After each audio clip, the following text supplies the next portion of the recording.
இயற்கையான டேட்ஸ், பாதாம், பிஸ்தா, cash and honey கொண்டு தயாரிக்கப்பட்ட lion date nut bites. Thirukailaya Manasarovar Yatra 2026 அடியார்கள் அனைவரையும் சிவம் யாத்ரா சார்பாக அன்புடன் அழைக்கிறோம். No compromise. உங்க சைடுலயும் எங்க சைடுலயும். GT Holidays, South India's #1 travel brand. பொதுவா மாந்தி அப்படின்னா அது என்ன, அது எதையெல்லாம் குறிக்குது மேம்? அதாவது உயிரோடு இருக்கிறவங்க குழப்பம் அடைகிற மாதிரி இறந்தவங்களும் குழப்பம் அடைவாங்க. ஆத்மா சாந்தியும் ஃபுல்லாகவும் அடையலாம், இல்லாட்டி மறுபிறப்பு எங்கே எடுக்கணும்னு நினைக்கிறாங்களோ அதுக்கான கட்டமைப்புகளை நம்ம கரெக்டாக கொண்டு வந்தோம் அப்படின்னு சொல்லி பார்த்தீங்கன்னா, லக்னத்தில் மாந்தி இருக்கிறவங்கள பார்த்தீங்கன்னா அவங்களுக்கு ஃபினான்ஷியலில் நல்லா இருப்பாங்க, நல்லா அழகு வாய்ந்தவராக இருப்பாங்க, நல்லா படிச்சிருப்பாங்க. பட் ஃபேமிலி லைஃப் பார்த்தீங்க அப்படின்னு சொன்னால் அவ்வளோ சிறப்பு இருக்காது, இல்லாட்டி குழந்தைகள் இருக்காது, இல்லாட்டி மேரேஜ் ஆகிட்டு டைவர்ஸ் இருக்கும். அதாவது மரணத்துக்கு ஒப்பான மனவலின்ட்டு ஒன்று இருக்கும், அதை அவங்க அனுபவிக்கிறவங்களா இருப்பாங்க. மாந்தி ஸ்ட்ராங்காக இருந்துச்சுன்னா, அப்பா இறந்ததுக்கப்புறம் அம்மா இறந்ததுக்கப்புறம் ஒரு பூமானாங்க அப்படின்னு சொல்லிட்டு ஒரு பேச்சு வரும் பார்த்தீங்களா. ஏன்னா அவங்களுக்கான ஆத்ம சாந்தி அவங்க அடைஞ்சிருப்பாங்க. முறையாக இருக்கும்போது நம்ம பொண்ணோ பையனோ யாராக இருந்தாலும் இந்த வீட்டில் நல்லா வாழணும்னு சொல்லி லக்னத்தில் இருந்தாலும் பயப்படணும்.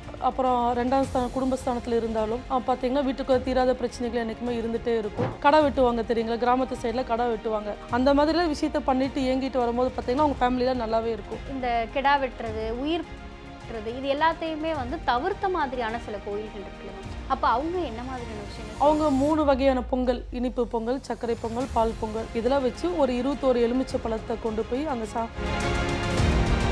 மாந்தி இருக்கிறவங்களுக்கு நான் ரீசெண்டாக இப்போ சொல்லிட்டு இருக்கிற விஷயம் ஔவையார் ஒரு வாட்டி பாத யாத்திரை நடந்துட்டு இருக்கும்போது ஒரு கோயிலில் அவங்க ஓய்வுக்காக உட்காந்துட்டு இருக்கிறாங்க.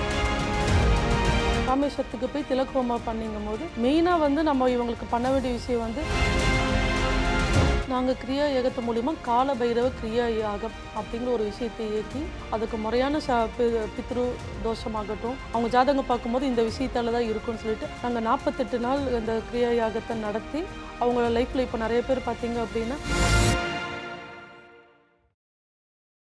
ஐபிசி பக்தி நேயர்கள் அனைவருக்கும் அன்பு வணக்கம். இன்னைக்கு நம்ம கூட ஜோதிடம் மற்றும் ஆன்மீகம் சார்ந்த பல தகவல்களை பகிர்ந்து கொள்வதற்காக கிரியா யோகத்தின் மூலம் கோள்களை இயக்கி ஒரு ஜாதகரினுடைய வாழ்க்கையில் மாற்றத்தையும் முன்னேற்றத்தையும் நிகழ்த்தி வருகின்ற கிரியா சரண்யா மேம் இன்னைக்கு நம்ம கூட இணைந்திருக்கிறார்கள். மேம் வணக்கம். வணக்கம். ஓம் கிரியா பாபாஜி. நம்ம எப்படி இருக்கீங்க மேம்? நல்லா இருக்கு, நீங்க எப்படி இருக்கீங்க? நல்லா இருக்கேன் மேம். மேம், கிரியா யோகத்தின் மூலம் நீங்க நிறைய விஷயங்கள், நிறைய மக்களினுடைய வாழ்க்கையில் பல மாற்றங்களை ஏற்படுத்திட்டு வரீங்க.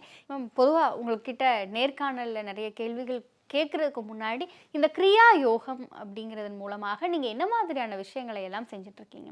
இப்போ கிரியா யோகத்து மூலிமா பார்த்தீங்கன்னா ஆழ்நிலை தியானத்து மூலிமா அவங்க கிரக யுத்தத்தை, அவங்க எந்த மாதிரி விஷயங்கள்லாம் இருக்குது, ஜாதகத்தில் எந்த கிரகத்தோடு அவங்க போராடுறாங்க அப்படின்னு சொல்லி அந்த கிரக யுத்தத்தை அறிஞ்சு அதை தியானித்து சிந்தித்து அந்த விஷயத்தை எப்படி எந்த ஆக்டிவேஷனை நம்ம கட் பண்ணால் நல்லாயிருக்கும். சில பேர் ஒரு 8ஆம் பாவத்தை ஆக்டிவேட் பண்ணிகிட்டே இருப்பாங்க. அது பார்த்திங்கன்னா கடன் ப்ராப்ளமு அந்த மாதிரி விஷயமெல்லாம் இருக்கும். இல்லை 6th ஹவுஸ் ஆக்டிவேட் பண்ணிகிட்டு இருப்பாங்க. ஸோ அந்த மாதிரி ஆக்டிவேஷன்ஸ்லாம் கட் பண்ணிவிட்டு நம்மளுக்கு எந்த தேவையான கொள்கைகளை இயக்கணுமோ அந்த வழியில் இயக்கி தியானித்து அவங்க பலனடைகிறது எங்களோட நோக்கம். ஜாதகத்தில் ரொம்ப அடிப்படையாகவும் ரொம்ப முக்கியமானதாகவும் பார்க்கப்படுகிற ஒரு விஷயமா மாந்தி அப்படிங்கிற அந்த ஒரு விஷயம் இருக்கு மேம்.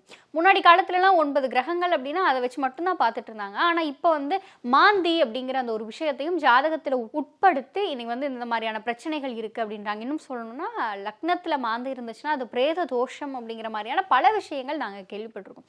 பொதுவாக மாந்தி அப்படின்னா அது என்ன, அது எதையெல்லாம் குறிக்குது மேம்? அதாவது உயிரோடு இருக்கிறவங்க குழப்பம் அடைகிற மாதிரி இறந்தவங்களும் குழப்பம் அடைவாங்க. அவங்களுக்கும் பேசக்கூடிய திறமைகள் எல்லாமே இருக்கும். வீட்டுக்குள்ள ஒரு அமானுஷ்ய சக்தி இயங்கிட்டே இருக்க மாதிரி இருக்கும். எல்லா கட்டமைப்புகளும் அவங்களுக்கு இருக்கும். ஆனால் அவங்களுக்கு பேசுனா நம்மளுக்கு சவுண்டு வரக்கூடிய அந்த தொண்டைங்கிற தன்மை மட்டும் அவங்களுக்கு இருக்காது. பட் ஆனால் அவங்க பேசிகிட்டே இருப்பாங்களா அப்படின்னு சொல்லிட்டு பார்த்தீங்கன்னா கண்டிப்பாக வீட்டுக்குள்ள ஒரு இனம் புரியாத சூழல், அதாவது நம்ம கூட யாரோ ட்ராவல் பண்ணிகிட்டே இருப்பாங்க. ஏன்னா அவங்களும் நிறைய வாழணும்னு ஆசைப்பட்டிருப்பாங்க. பட் துர்மரணம் அடைஞ்சிருப்பாங்க. எவ்வளோ விஷயத்தில் சாக்ரிஃபைஸ் பண்ணி பிடிச்சி அந்த ஒரு ஆத்மா சாந்தி அடையாமல் இயங்கிட்டே இருக்கும். அப்போ அவங்க ஒரு கட்டமைப்புக்குள்ளே கொண்டு அவங்களுக்கான முறையான விஷயம்ன்ட்டு ஒன்று இருக்கும், ஆத்ம சாந்தின்னு சொல்லிட்டு. அதை பண்ணும்போது அவங்க அடுத்த நிலைமைக்கு, அதாவது ஆத்ம சாந்தியும் ஃபுல்லாகவும் அடையலாம், இல்லாட்டி மறுபிறப்பு எங்கே எடுக்கணும்னு நினைக்கிறாங்களோ அதுக்கான கட்டமைப்புகளை நம்ம கரெக்டாக கொண்டு வந்தோம் அப்படின்னு சொல்லி பார்த்தீங்கன்னா அது கண்டிப்பாக முடியும். கிரியா யோகத்தினாலேயும் சரி, இல்லை உங்களுக்கு எங்கே ஒரு விஷயம் உங்களுக்குன்னு ஒரு அமைப்பு இருக்கோ அங்கே எந்த விஷயத்த நீங்கள் பண்ணாலும் கர்ம காரியம் பண்ணும்போது அவங்க ஆத்மா சாந்தி கண்டிப்பாக அந்த ஒரு கட்டுக்குள்ளார வரும். அது வரும்போது அவங்க கண்டிப்பாக வாழ்க்கையில் நல்லா இருப்பாங்க. ஏன்னா சில ஜாதகம் பார்த்தீங்கன்னா இன்னத்துக்கு நீங்கள் வீடு வாங்கியிருக்கணும், அது வாங்கியிருக்கணும் அப்படின்பாங்க. பட் ஆனால் அந்த மாந்திங்கிற ஒரு விஷயத்த இருந்துட்டு அது எதையுமே அவங்களை இம்ப்ளிமெண்ட் பண்ணாமல் எல்லா கொடுப்பனைகள் பொட்டன்ஷியல் இருந்தும் அவங்களால எந்த ஒரு சந்தோஷத்தையும் அனுபவிக்க முடியாது. நீங்கள் ஜாதகம் பார்த்தாலும் சரி, கோச்சார் ரீதியாக பார்த்தாலும் சரி, டாப்பில் இருப்பீங்கன்னு சொல்லுவாங்க. பட் அவங்களுக்கு நம்மளுக்கு மட்டும் ஏன் இது இல்லை அப்படின்னா மாந்தியும் ஜாதகத்தில் இயங்குங்கிறது நிதர்சன உண்மை. ஓகேங்களா? ஸோ அது வந்து நம்ம வீட்டில் முன்னோர்கள் இருக்கவங்க துர்மரணம் அடைஞ்சிருப்பாங்க. அவங்களுக்கான முறையான விஷயத்த பண்ணும்போது நாங்கள் அந்த கால பைரவ கிரியா பூஜை அப்படிங்கிற மூலயமா எங்களை நம்பி வரவங்களுக்கும் பண்ணிகிட்ருக்கோம். அது நல்லாவே சிறப்பாக இயங்கிட்டும் இருக்குது. மேம் இப்போ பொதுவாக வந்து மாந்தி அப்படிங்கிற அந்த ஒரு விஷயத்தை பற்றி சொன்னீங்க. இப்போ நிறைய பேர் வந்து லக்னத்தில் மாந்தி இருந்தா அப்படின்னு சொல்லி நிறைய பிரச்சனைகள் வரும், உங்களுக்கு பிரேத தோஷம் இருக்குது அப்படிங்கிற மாதிரியான பல விஷயங்கள் சொல்கிறாங்களே மேம். லக்னத்தில் மாந்தி இருக்கிறதுனால ஒரு ஜாதகருக்கு என்ன மாதிரியான விஷயங்கள் நடக்கும்? இப்போ லக்னத்தில் மாந்தி இருக்கிறவங்களும் பார்த்தீங்கன்னா அவங்களுக்கு ஃபினான்ஷியலில் நல்லா இருப்பாங்க, நல்லா அழகு வாய்ந்தவராக இருப்பாங்க, நல்லா படிச்சிருப்பாங்க. பட் ஃபேமிலி லைஃப் பார்த்தீங்க அப்படின்னு சொன்னால் அவ்வளோ சிறப்பு இருக்காது. இல்லாட்டி குழந்தைகள் இருக்காது, இல்லாட்டி மேரேஜ் ஆகிட்டு டைவர்ஸ் இருக்கும், இல்லாட்டி ஹஸ்பண்ட் துர்மரணம் அடைஞ்சிருப்பாங்க. அந்த மாதிரி லக்னத்தில் இருக்கிறவங்களுக்கெல்லாம் அந்த லக்னத்தில் மாந்தி இருந்துச்சுன்னா அவங்களுக்குன்னு ஒரு அமானுஷ்ய சக்தி இருக்கும், ஒரு இன்ட்யூஷன் பவர் இருக்கும். மிகப்பெரிய ஜோதிடராக வரக்கும் வாய்ப்பு இருக்குது. லக்னத்தில் மாந்தி இருந்தாங்கன்னா அவங்க சொல் பழிக்கும்னு சொல்லுவாங்க. ப்ளஸ்ஸும் இருக்கும், மைனஸும் இருக்கும். அது பேஸ்டான அவங்களோட கர்மா பொறுத்து இருக்குது. ஆமாம். இப்போ ஒருத்தங்க கிட்ட வந்து எல்லா வகையான சொத்து பத்து எல்லாமே இருக்குது, அவங்க நினச்சது எல்லாத்தையும் அச்சீவ் பண்ணுறதுக்கான சக்தி இருக்குது. ஆனால் குடும்ப வாழ்க்கையில் வந்து ஒரு நிம்மதி இல்லை, குழந்தை பேர் இல்லை அப்படிங்கும் பொழுது அவங்களுடைய ஜாதகத்தில் லக்னத்தில் மாந்தி இருந்துச்சுன்னா அது கொஞ்சம் கடுமையாக தான் இருக்கும் அவங்க லைஃப்பில் ஏதோ ஒரு விதத்தில். பட் அவங்களே பார்க்கும்போது வெளியே இருக்கிறவங்களுக்கு இவங்களுக்கு என்னென்னு தெரிவாங்க. அவங்களுக்கு வந்து இப்போ அந்த மாதிரி விஷயங்கள் இயங்கும்போது பார்த்தீங்கன்னா இதை நம்ம கரெக்டான கர்ம காரியம் பண்ணும்போது வாழ்க்கையில் அவங்க பல தடைகள் விளங்கும். அதாவது மரணத்துக்கு ஒப்பான மனவலின்ட்டு ஒன்று இருக்கும், அதை அவங்க அனுபவிக்கிறவங்களா இருப்பாங்க. மாந்தி ஸ்ட்ராங்காக இருந்துச்சுன்னா மரணத்துக்கு ஒப்பான மனவலி இருக்கும்போது நீங்கள் அதை கரெக்டான முறையில் நீங்கள் இயக்குனீங்க அப்படின்னு சொல்லும் போது எல்லாத்துலேயும் மீண்டு வந்து நீங்களும் நிம்மதியான வாழ்க்கையை வாழலாம். இப்போ பொதுவாக ஜாதகத்தில் எந்தெந்த இடங்கள்லாம் மாந்தி அப்படிங்கிற அந்த ஒரு விஷயம் இருந்துச்சு அப்படின்னா அந்த ஜாதகர் கொஞ்சம் எச்சரிக்கையாக இருக்கணும்? ஃபஸ்ட்டு நீங்கள் ஒரு 8 வர மாந்திகள் லக்னம் 2வது இடம் 3ஆம் வீடு அந்த மாதிரி எல்லாத்தையும் வருது. 9, 10, 11 இருக்கும்போது பார்த்தீங்கன்னா அவங்களுக்கு அபார வளர்ச்சியும் இருக்கும். ஏன்னா அந்த இறந்த ஒருத்தவங்க சில பேர் பார்த்தீங்க அப்படின்னா வீட்டில் இறந்ததுக்கப்புறம் இவங்க அப்பா இறந்ததுக்கப்புறம் அம்மா இறந்ததுக்கப்புறம் ஒரு பூமானாங்க அப்படின்னு சொல்லிட்டு ஒரு பேச்சு வரும் பார்த்தீங்களா. ஏன்னா அவங்களுக்கான ஆத்ம சாந்தி அவங்க அடைஞ்சிருப்பாங்க. முறையாக இருக்கும்போது நம்ம பொண்ணோ பையனோ யாராக இருந்தாலும் இந்த வீட்டில் நல்லா வாழணும்னு சொல்லி இறந்ததுக்கப்புறம் அந்த வீட்டில் ஒரு பூமை இருக்குது அப்படின்னு பார்த்தீங்கன்னா லக்னத்தில் 9, 10, 11 இந்த இடத்துல இருக்கிறவங்களா பார்த்தீங்கன்னா நல்லாவும் இருப்பாங்க. மேம் இப்போ ஒரு ஜாதகத்தில் வந்து 12ஆம் இடம் அப்படிங்கிறது வந்து முக்திக்கான இடம்னு சொல்லுவாங்க. அவங்களுடைய வாழ்க்கையில் மோட்சம் முக்தி எல்லாத்தையும் குறிக்கிற இடமா அந்த 12ஆம் இடம் இருக்கும்னு சொல்லுவாங்க. இப்போ அந்த 12ஆம் இடத்துல மாந்தி இருந்துச்சு அப்படின்னா அது எந்த விஷயத்த நமக்கு சொல்லுது? அவங்க மனநிலைமை பார்த்தீங்க அப்படின்னு சொன்னீங்கன்னா எல்லாத்துக்குமே பற்றற்று இருப்பாங்க. அவங்களுக்கு வேணுங்கிறது எல்லாமே கிடைக்கும். பட் ஒரு ஸ்டேஜுக்கு அப்புறம் அவங்க பார்த்தீங்க அப்படின்னு சொன்னீங்கன்னா ஒரு ஆன்மீகத்தில் போயிடுவாங்க. அவங்க வாக்கு பலிதமாகும். இப்போ இந்த எப்படி சொல்கிறாங்க, குறி சொல்கிறவங்க இருக்காங்க, அதுக்கப்புறம் அருள் வாக்கு சொல்கிறவங்க இருப்பாங்க. இந்த மாதிரி இருக்கிறவங்களாம் பார்த்தீங்கன்னா 12ல் மாந்தி இருந்துச்சுனாலும் அதுக்கான பேசிஸ் நிறைய இருக்குது. ஒரு ஜாதகத்தில் எந்தெந்த இடத்துலலாம் மாந்தி இருக்கும் பொழுது நம்ம அதை பார்த்து கொஞ்சம் பயப்படணும், கொஞ்சம் எச்சரிக்கையாக இருக்கும்? லக்னத்தில் இருந்தாலும் பயப்படணும். அப்புறம் 2ஆம் ஸ்தானம் குடும்பஸ்தானத்தில் இருந்தாலும் பார்த்தீங்கன்னா வீட்டுக்கு தீராத பிரச்சனைகள் என்றைக்குமே இருந்துகிட்டே இருக்கும். அவங்க ஃபினான்ஷியலில் நிறைய லாஸஸ் திடீர்னு பார்த்தீங்கன்னா இசிஜி மாதிரி தான் மேலே போகும் கீழே வரும் அந்த மாதிரி விஷயங்கள்லாம் இருக்கும். ஒவ்வொரு கட்டத்தில் இயங்கும் போது ஒவ்வொரு விஷயத்தங்களை இயங்கும். நீங்கள் வந்து பார்த்தீங்கன்னா இப்போ ஹெல்த்து உடம்புல இயங்குற அத்தனை கிரகத்துக்கும் பார்த்தீங்கன்னா மாந்தியோட கனெக்ஷனுங்கிறது இருக்கும். ஸோ நீங்கள் அந்த விஷயத்தை பார்த்து கரெக்டாக இம்ப்ளிமெண்ட் பண்ணிங்கன்னா இப்போ லக்னத்துக்கு 4ஆம் வீட்டில் இருந்துச்சு அப்படிங்கன்னா அம்மாவோட உடல்நிலை பாதிக்கும். 5 அப்படிங்கும்போது பார்த்தீங்கன்னா பூர்வ புண்ணியத்தில் அந்த இடத்துல இருந்து பாதிக்கும், குழந்தைங்க அதனால் எஃபெக்ட் ஆவாங்க. இந்த 7 அப்படிங்கும்போது மனைவிக்கோ இல்லாட்டி கணவனுக்கோ மாற்றி மாற்றி ஒரு ஹெல்த் இஷ்யூஸுங்கிற மாதிரி வந்துகிட்டே இருக்கும். 8ங்கிறது உயிருக்கு ஒப்பான கண்டங்கள் நடக்கக்கூடிய விஷயங்கள் இருக்கும். 9ஆம் வீடு அப்படிங்கும்போது தந்தை வலி அந்த மாதிரி ப்ராப்ளம்ஸ்லாம் நிறையா வரதுக்கு வாய்ப்பு இருக்குது. இப்போ இந்த மாந்தி நம்ம ஜாதகத்தில் இருக்குது அப்படிங்கிறத நம்ம கண்டுபிடிச்சாச்சு. இப்போ என்ன மாதிரியான பரிகாரங்களும் என்ன மாதிரியான வழிபாடுகளும் பண்ணுறதன் மூலமாக இந்த மாந்தி அப்படிங்கிற ஒரு விஷயத்த சரி செஞ்சு நம்ம ஒரு நிம்மதியான வாழ்க்கை வாழ முடியுமா? மாந்தி இருக்கிறவங்களுக்கு நான் ரீசெண்டாக இப்போ சொல்லிட்டு இருக்கிற விஷயம் ஔவையார். சரிங்களா, ஔவையார் ஒரு வாட்டி பாத யாத்திரை நடந்துட்டு இருக்கும்போது ஒரு கோயிலில் அவங்க ஓய்வுக்காக உட்காந்துட்டு இருக்கிறாங்க. அப்படி இருக்கும்போது ஒரு பிரேத ஆத்மா வந்து அவங்களை டிஸ்டர்ப் பண்ணும்போது இந்த ஔவையார் கேட்குறாங்க, ஏன் இந்த மாதிரி இந்த கோயிலுக்கு வரவங்களோ பிடிக்கிறவங்களோ இந்த மாதிரி டிஸ்டர்ப் பண்ணுற, இது நல்லாவா இருக்குது அப்படின்னு சொல்லும்போது அந்த ஆத்மா வந்து பயங்கரமாக ஒரு ஆக்ரோஷமாக சத்தம் போடும்போது அப்புறம் அவங்க ஒரு ஞானத்தில் பார்க்குறாங்க. அப்போ நீ வந்து ஒரு போன ஜென்மத்தில் வந்து ஒரு ஆண்மகனை வந்து காதலிச்சு அவங்களுக்கு கல்யாணம் பண்ண முடியாத சூழ்நிலையால் நீ இறந்தனால இந்த பிறவி நீ எடுத்திருக்கியா ஆத்மா சாந்தின்னு சொல்லிட்டு அப்போ ஒரு பாட்டு பாடுறாங்க. வெண்பா இருக்கால் கல்லானே வெள்ளோரை கண் பார்க்க கையால் கண்டானே பெண்பாவி பெற்றாலே பெண்பாவி பெற்றாலே பெற்றால் பிறநகைக்க பெற்றாலே மற்றற்று. இந்த பாட்டை அவங்க பாடும்போது அந்த ஆத்மா வந்து முக்தி அடைஞ்சிருது. அந்த முக்தி அடையும் போது அப்போ இந்த மாதிரி ஔவையார் விஷயத்த நீங்கள் ஃபாலோ பண்ணீங்க அப்படின்னு சொல்லும்போது ஔவையார் வழிபாடு உங்கள் மாந்திக்கு சிறப்பான விஷயங்க அமையறதுக்கு நிறைய வாய்ப்பு இருக்குது. மேம் இப்போ ஔவையார் வழிபாடு சொன்னீங்க. இப்போ வந்து மாந்தி உங்களோட ஜாதகத்தில் வந்து ரொம்ப அதீதமாக வேலை செய்யுது அப்படிங்கும் பொழுது இந்த கோயிலுக்கு போயிட்டு வந்தீங்கன்னா இது சரியாகிறதுக்கான வாய்ப்புகள் இருக்குது அப்படின்னு சொல்லி நீங்கள் எங்களுக்கு ஒரு கோயிலாக பரிந்துரைக்கணும் அப்படின்னா அது எந்த கோயில் மேம்? ராமேஸ்வரத்துக்கு போய் திலகோமா பண்ணிங்கும் போது மெயினாக வந்து நம்ம இவங்களுக்கு பண்ண வேண்டிய விஷயம் வந்து ஆத்ம சாந்தி. அவங்களுக்கான கர்ம காரியங்களை நீங்கள் கரெக்டாக முறையாக பண்ணிட்டீங்கனாலே கோயிலுக்கு போக வேண்டிய தேவைகளும் வராது. சிவன் வழிபாடு இதுக்கு சிறந்த வழிபாடாக இருக்கும். மேம் இப்போ நம்ம வந்து இந்த மாந்தி அப்படிங்கிறத பற்றி பேசும்பொழுது நம்முடைய முன்னோர்கள் யாராவது வந்து துர்மரணம் அடைஞ்சிருந்தாங்க அப்படின்னு சொன்னால் அதுதான் நமக்கு வந்து இந்த மாந்தியாக வேலை செய்யுது அப்படிங்கிற ஒரு விஷயம் சொன்னீங்க. இப்போ பொதுவாக வந்து நம்முடைய வீடுகளில் எல்லாத்துலேயுமே வந்து அமாவாசை நாட்களில் நம்முடைய முன்னோர்களை நினச்சி அவங்களுக்கு வந்து திதி கொடுக்கறது, அது மட்டும் இல்லாமல் மகாலய அமாவாசை தை அமாவாசைன்னு சொல்லி நம்ம முன்னோர்களை வணங்குறது அப்படிங்கிற மாதிரியான நிறைய விஷயங்கள் இருக்குது. இன்னொன்று வருஷத்துக்கு ஒரு தடவை அவங்களுடைய திதி வர்றப்பவும் நம்ம வணங்கிட்டு இருக்கோம். அப்போ முன்னோர்களினுடைய அந்த ஆத்மா சாந்தி அடைகிறதுக்கு தேவையான எல்லா விஷயத்தையும் ஒரு குடும்பம் பண்ணிட்டு இருக்கும் பொழுது அதற்கான முயற்சியில தொடர்ந்து ஈடுபட்டு இருக்கும்போது இன்னும் அந்த மாந்தையினுடைய தன்மை குறையல, இன்னும் அவங்களுடைய குடும்பத்தை அதை துரத்துது அப்படின்னு சொன்னா இதுக்கு பின்னாடி இருக்க காரணம் என்ன? இதை எப்படி அவங்க சரி செய்யலாம்? இது ஒரு நல்ல கொஸ்டின். இப்போ என்கிட்ட லாஸ்ட் மந்த் ஒரு கிளைண்ட் வந்திருந்தாங்க. அவங்க எல்லா அமாவாசைக்கு தை அமாவாசை ஆடி அமாவாசை எல்லாத்தையும் நாங்கள் வீட்டில் இலை போட்டு இலை படையில் வச்சு கும்பிட்றோம்.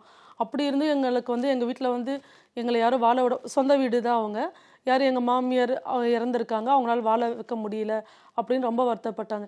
இதுக்கு தான் அந்த காலத்தில் முன்னோர்களை வந்து இப்போ சில குலதெய்வங்களும் இருக்கும் பார்த்தீங்கன்னா அவங்க ஆடு சொல்லிட்டு ஒன்று கொடுப்பாங்க. அது முறையாக கொடுத்துட்டு வரவங்க கண்டிப்பாக அந்த ப்ராசஸில் இருக்கிறவங்க கொடுக்க செய்யணும். அந்த ஆடு வருஷம் கொடுக்க வரும்போது தான் அந்த பழி வந்து அந்த ஆத்மா சாந்திக்கு ஒரு நல்ல பரிகாரமாக இருக்கும். இல்லை இப்போ இருக்கிற காலகட்டத்தில் வந்து நாங்கள் நான்வெஜ் சாப்பிட மாட்டோம். இப்போ நிறைய தியானத்தில் இருக்கிறவங்கள நாங்கள் இந்த ஆடு இந்த படையல் போட்டால் நாங்கள் சாப்பிட முடியாது அப்படிங்கிற ஒரு விஷயத்தை கொண்டு வராங்க. ராமகிருஷ்ண பரமஹம்சர் பார்த்தீங்க அப்படின்னா தீவிர காளி பக்தர். பட் அவரே அந்த ஞானத்தை அடைஞ்சதுக்கப்புறம் நான் அந்த மாமிசத்தை புசிக்க மாட்டேன் அப்படின்னு சொல்லும் போது அவங்க என்ன பண்ணலான்னா அந்த முறையாக ஆடு வெட்டிடலாம், மற்றவங்களுக்கு படையல் போடலாம். பட் அதை வந்து அவங்க தொட்டு வணங்கி உங்களுக்கான நாங்கள் கொடுக்குற இது ஒரு இதாக எடுத்துக்கோங்க அப்படின்னு சொல்லிட்டு அந்த முறையான வழிபாடை காலங்காலமாக ஃபாலோ பண்ணிட்டு வரவங்க கண்டிப்பாக பண்ணணும். அந்த ஆடு கொடுக்குறவங்க வந்து கண்டிப்பாக கொடுக்கணும் கோயிலுக்குன்னு சொல்லிட்டு. சில கடை வெட்டுவாங்க தெரியுங்களா, கிராமத்து சைடில் கடை வெட்டுவாங்க. அந்த மாதிரிலாம் விஷயத்த பண்ணிட்டு இயங்கிட்டு வரும்போது பார்த்திங்கன்னா அவங்க ஃபேமிலியில் நல்லாவே இருக்கும். ஏன்னா அது அவங்களுக்கு கொடுத்துட்றாங்க, அவங்களுக்கு ஒரு சமர்ப்பணமாக கொடுத்துட்றாங்க. இறந்த ஆத்மாக்களுக்கு சமர்ப்பணம் பண்ணுறது தான் அந்த ஒரு விஷயத்தையே கொண்டு வந்தாங்க.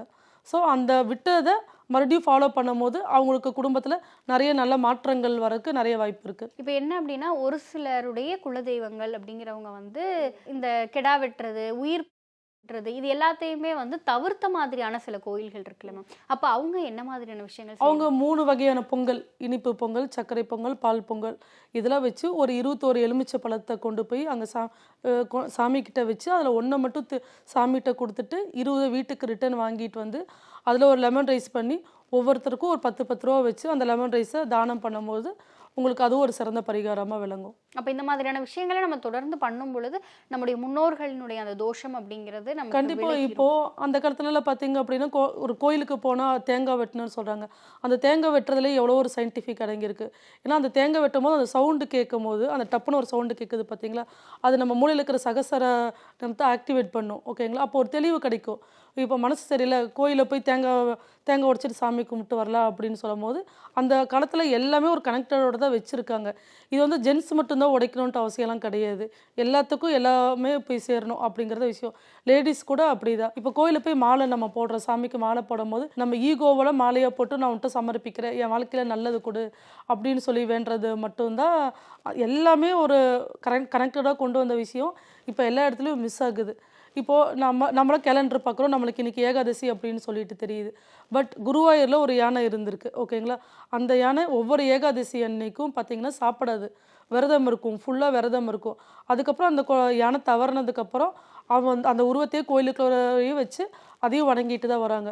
ஸோ அந்த யானை ஒரு விஷயத்த ஃபாலோ பண்ணும்போது, இப்போ ஏன் நம்ம யானைக்கிட்ட போய் ஆசீர்வாதம் வாங்குறோம் அப்படின்னா, யானையும் யோகம் பண்ணும், தியானம் பண்ணும். ஸோ அது பண்ணும்போது அந்த நெத்தியிட்ட நம்ம ஆசீர்வாதம் வாங்கும்போது ஒரு மகாலட்சுமி கடாட்சம் அப்படிங்கிறது ஒரு விஷயத்த அமையும். ஒரு கிராமத்தில் இது நாங்கள் நேராக பார்த்த விஷயம். ஒரு 6 வயசு பையன் அந்த உரியடிக்கிற ஃபங்க்ஷன் சொல்லிட்டு ஒன்று நடக்கும். அந்த உரியடிக்கிற ஃபங்க்ஷனில் எவ்வளோ மிகப்பெரிய நிறைய பேர் வளர்ந்தவங்களும் அந்த உரி அடிக்காதப்போ அந்த பையன் மட்டும் கரெக்டாக உடைச்சா. அப்படி எப்படின்னு பார்த்தீங்கன்னா, அந்த பையன் அந்த வயசுலேயே தியானத்தை கற்றுக்கிட்ட முறையாக கற்றுக்கிட்ட பையன் கண்ணை மூடி பண்ணும்பொழுது நிறைய பேர் சவுண்டு ஃபுல்லாக சுற்றி கேட்கும்.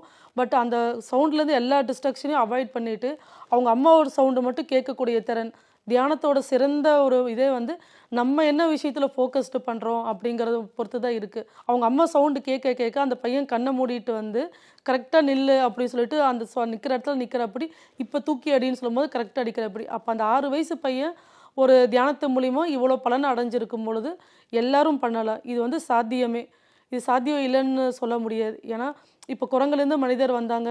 ஃபஸ்ட்டு இந்த 4 காலத்தை வளர்ந்துட்டு இருக்கிற மனிதன் தைரியமாக எந்திரிச்சு நிற்கும் போது அப்போ அவருக்கு எவ்வளோ எதிர்ப்பு வந்திருக்கும்.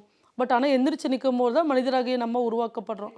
அப்போது இப்போ வந்து சில பேத்துக்கு சொத்து இருக்கும், சொத்து இருக்காது, அம்மா இருக்கும், அப்பா இருக்காது, சொந்த பந்தம் எல்லாமே இருக்கும். எதுவுமே கொடுக்காத விஷயத்த காலம் எல்லாத்துக்கும் சமமாக கொடுத்தது அப்படின்னா நேரத்தை மட்டும்தான். ஒரு நாளைக்கு 82,400 செகண்ட்ஸ் இருக்குது. இது மனுஷனாக பறக்கப்பட்ட எல்லாத்துக்கும் அடிப்படையிலேருந்து பெரிய மனிதர்களுக்கு. ஸோ அந்த டைமை வேஸ்ட் பண்ணாமல் அதை நம்ம நாளைக்கு கேரி ஃபார்வேர்டு பண்ண முடியாது, யாருக்கும் கடன் கொடுக்க முடியாது, யாருக்கிட்டையும் டைமை கடன் வாங்க முடியாது. அந்த டைமிங்கை கரெக்டாக நம்ம இம்ப்ளிமெண்ட் பண்ணி நம்மளுக்கான விஷயத்தை நம்ம இயக்கி கொண்டு வரும்போது வாழ்க்கையில் கண்டிப்பாக எல்லாரும் வெற்றி பெறலாங்கிறது நிதர்சன உண்மை. மாந்தி அப்படிங்கிறது பிரேத தோஷம் அப்படிங்கிற ஒரு விஷயத்தை குறிப்பிடுறாங்க. இப்போ பித்ரு தோஷம் அப்படிங்கிறது நம்முடைய முன்னோர்கள்னால் ஏற்பட்ட அந்த தோஷம், சாபம், இந்த மாதிரியான விஷயங்களை குறிப்பிடுறாங்க. மாந்திக்கும் பித்ரு தோஷத்துக்கும் சம்மதம் இருக்கா? இல்லை. மாந்திங்கிறது பார்த்தீங்க அப்படின்னா துர்மரணம் அடைஞ்சிருப்பாங்க. நம்ம வாழாத வாழ்க்கை இவங்க வாழக்கூடாது அப்படிங்கிற ஒரு இது இருக்கும். நம்மளுக்கே இப்போ ஒரு வீடு இருக்குது, திடீர்னு ஒருத்தவங்க இறந்துடுறாங்க, பார்த்து அந்த வீடு கட்டியிருப்பாங்க, அவங்க தான் அந்த வீட்டை ஆளுமை பண்ணியிருப்பாங்க. நம்ம வீட்டில் வந்து நம்ம மகன் வாழ்கிறதா, நம்ம மருமக வாழ்கிறதா, பேரம்பெத்திக வாழ்கிறதான்னு சொல்லிட்டு பார்த்தீங்கன்னா அந்த வீட்டில் வரவங்க யாரும் தங்க மாட்டாங்க. சில இடத்துங்களில் பார்த்தீங்க அப்படின்னா வரவங்க உடனே வெக்கேட் பண்ணி போய்கிட்டே இருப்பாங்க. ஸோ அந்த விஷயத்தை அங்கே இயங்காமல் நம்ம வாழாத வாழ்க்கை யாரும் வாழக்கூடாதுன்னு நினைக்கிறதா மாந்தி. பித்ரு தோஷங்கிறது அவங்களுக்கான முறையான சாந்தி பரிகாரம் செய்யாதப்போ, கர்மவணி கழிக்காதப்போ வரதான் பித்ரு தோஷம். பித்ருவும் மாந்தியும் வேறு வேறு. மேம், இப்போ நீங்கள் மாந்தி பற்றின நிறைய விஷயங்களை வந்து எங்களோட பகிர்ந்துக்கிட்டீங்க. பொதுவாக லக்னத்தில் இருந்தால் என்ன, ஒவ்வொரு இடங்களில் இருந்தால் என்ன, அதுக்கு என்ன மாதிரியான பரிகாரங்கள் செய்யலாம்ங்கிற மாதிரியான பல விஷயங்கள் பகிர்ந்துக்கிட்டீங்க. மேம், இப்போ அந்த கிரியா யோக முறையின் மூலம் இந்த மாந்தி தோஷத்துக்கு நீங்கள் சொல்கின்ற எளிய வாழ்வியல் பரிகாரம் அப்படின்னா அது என்னது மேம்? நாங்கள் கிரியா யோகத்து மூலிமா கால பைரவ கிரியா யாகம் அப்படிங்கிற ஒரு விஷயத்தை இயக்கி அதுக்கு முறையான பித்ரு தோஷமாகட்டும், இல்லாட்டினா அந்த காலத்துக்கேற்ற அவங்களுக்கு எந்த கட்டமைப்பில் இருக்குதுன்னு ஃபஸ்ட்டு பார்க்கணும். அவங்க ஜாதகம் பார்க்கும்போது இந்த விஷயத்தால் தான் இருக்குன்னு சொல்லிட்டு அந்த விஷயத்தை அனலைஸ் பண்ணி இந்த காலபைரவ கிரியா யாகத்து மூலிமா நாங்கள் 48 நாள் அந்த கிரியா யாகத்தை நடத்தி அவங்களோட லைஃப்பில் இப்போ நிறைய பேர் பார்த்தீங்க அப்படின்னா, இப்போ லாஸ்ட்டாக ஒரு கிளைண்ட் வந்து ஆஸ்திரேலியாவிலேருந்து பேசியிருந்தாங்க. அவங்க அங்கே ஆஸ்திரேலியா இருந்துட்டு அவங்க அந்த வீட்டில் அவங்க படுற கஷ்டத்தை சொல்லும் போது, இப்போ இங்கே இருந்தாலாச்சும் எல்லாம் சுற்றி இருப்பாங்க, யாராச்சும் டிஸ்கஸ் பண்ணுறதுக்கு எல்லாமே இருக்கும். ஹஸ்பண்டுக்கு உடம்பு சரியில்லை அப்படிங்கிறது, பையனுக்கு உடம்பு சரியில்லை, மாறி அந்த ஹாஸ்பிட்டலைசேஷனாக அந்த ஒரு வீட்டில் நிம்மதியாக வாழ முடியாத மாதிரி இருக்கும். இவங்க பூர்வீகத்துலேயும் இங்கேயும் பிரச்சனை அப்படின்னு சொல்லும் போது 48 days அந்த மாந்தி எந்த இடத்துல உட்கார்ந்துருக்கு அந்த விஷயத்தை பார்த்து எப்படின்னு சொல்லி இது மரணத்துக்கு ஒப்பான விஷயம்தான் சொல்லுவாங்க மாந்திங்கிறது. எதுக்கடா உயிர் வாழ்கிறோம் அப்படின்னு நினைக்கிறவங்க மாதிரி நிறைய இந்த மாதிரி கிளைண்ட்ஸ்லாம் வந்திருக்காங்க. அவங்களுக்கு அந்த கரெக்டான ஒரு டிகிரி நம்ம எடுத்து ஒரு கரெக்டான முறையாக நம்ம செஞ்சு அந்த கர்ம காரியத்தை நாங்கள் பண்ணி கொடுத்துட்ருக்குறோம். இப்போ கோயம்புத்தூரில் ரீசெண்டாக எடுத்துக்கிட்டிங்கன்னா மிகப்பெரிய செல்வந்தர் தான். அவர் எதுக்காக 10th floorலேருந்து கீழே அப்பார்ட்மெண்ட்லேருந்து வந்து இறந்தாருன்னு தெரியாது. பட் அவருக்கு அழகான மனைவி, குழந்தைகள், வருமானம் எல்லாமே கரெக்டாக இருந்தாலும் தன்னைத்தானே மாய்த்துக்கொள்ள எனும் அடிக்கடிக்கு வரும்பொழுது சில துர்மரணங்கள் நடக்கிறதுக்கும் வாய்ப்பு இருக்குது. அது அந்த எந்தெந்த கட்டத்தில் பேஸ் பண்ணி உட்காந்துருக்கோ அந்த விஷயத்தை லக்னத்தோட தொடர்பு கொண்டால் உயிருக்கு ஒப்பான கண்டங்கள் வரும். அப்போ இல்லாட்டினா ஃபினான்ஷியல் ப்ராப்ளமால் வரும். இந்த மாதிரி சில விஷயங்கள் ஒவ்வொரு கட்டமைப்புக்கு ஏற்ற மாதிரி இருக்கும். அதை நம்ம ஆர்கனைஸ் அந்த மாதிரி இருக்கிறவங்க ஒரு மாதிரி மனவலியாக இருக்கா எல்லாமே இருந்து நம்ம ஏன் இப்படி இருக்கிறோன்னா கண்டிப்பாக உங்கள் ஜாதகத்தை எடுத்து பார்த்தீங்கன்னா மாந்தியால் நீங்கள் பாதிக்கப்பட்டிருப்பீங்க. அந்த மாதிரி வரவங்களுக்குலாம் நாங்கள் கரெக்டாக முறையான பூஜை புனஸ்காரம் பண்ணி இந்த விஷயத்தில் ஃபாலோ பண்ணி அவங்களுக்கு நாங்கள் லைஃப் கோச் அப்படிங்கிற மாதிரி ஆஸ்ட்ரோ லைஃப் கோச்சுன்ற ஒரு தனியாக சீக்வன்ஸ் வச்சுருக்கோம். அது மூலிமா அவங்களுக்கு நாங்கள் நிறைய பேர்த்து அதுலேருந்து மீட்டு கொண்டு வந்திருக்கோம். மாந்தி சார்ந்த நிறைய விஷயங்கள், என்னோட நிறைய கேள்விகளுக்கு நீங்கள் பதில் சொன்னீங்க. பொதுவாக என்ன விஷயம் செய்யணும், என்ன மாதிரியான குணாதிசயங்கள் அவங்களுடைய வாழ்க்கையில் ஏற்படும், ஃபினான்ஷியல் லாஸ் இல்லைன்னா ஃபேமிலியில் சந்தோஷம் இல்லாமல் இருக்கிறது, இந்த மாதிரியான விஷயங்கள் மாந்தி பாதிக்கப்படும் பொழுது வரும் அப்படிங்கிற மாதிரியான பல தகவல்களை சொன்னதோடு எளிய வாழ்வியல் பரிகாரங்களையும் ஔவையார் சொன்ன அந்த பாடலையும் எங்களோட பகிர்ந்துக்கிட்டீங்க. நிச்சயம் இதை பார்த்து கொண்டிருக்கிற மக்கள் அவங்களோட ஜாதகத்தை எடுத்து பார்த்து நம்ம இதில் வந்து மாந்தி எந்த இடத்துல இருக்கு, நம்ம என்ன மாதிரியான விஷயங்கள் செய்யணும் அப்படிங்கிற மாதிரியான பல புரிதல்களை அவங்களுக்கு கொடுக்கறதுக்கு இந்த காணொளி உதவியாக இருக்கும் அப்படிங்கிற நம்பிக்கை எங்களுக்கு இருக்கு. உங்களுடைய இந்த நேர்காணலுக்கும் நீங்க எங்களோட பகிர்ந்து கொண்ட இந்த தகவல்களுக்கும் நன்றி மேம். ஓம் கிரியா பாபாஜி நம ஓம். எல்லா உயிரும் இன்புற்று வாழ்க. இயற்கையான டேட்ஸ், பாதாம், பிஸ்தா, கேஷு அண்ட் ஹனி கொண்டு தயாரிக்கப்பட்ட lion date nut bites. Thirukailaya Manasarovar Yatra 2026 அடியார்கள் அனைவரையும் சிவம் யாத்ரா சார்பாக அன்புடன் அழைக்கிறோம். No compromise. உங்க சைடுலயும் எங்க சைடுலயும். GT Holidays, South India's #1 travel brand.